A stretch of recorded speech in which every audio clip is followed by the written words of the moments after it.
அன்புக்குரியவர்களே, அனைவருக்கும் வணக்கம்.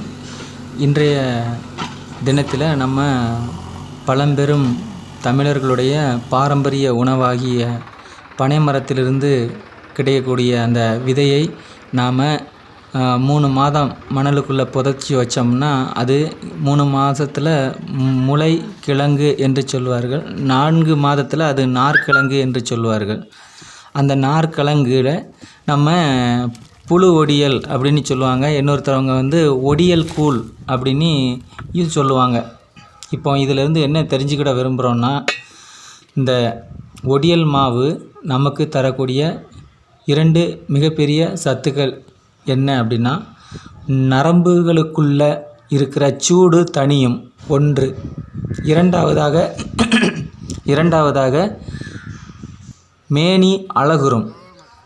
இப்படிப்பட்ட பாரம்பரிய உணவு நமது பகுதிகளில் பெரும்பாலும் ராமநாதபுரம் மாவட்டத்தில் சாயல்குடியில் நிறைய கிடைக்கிறது.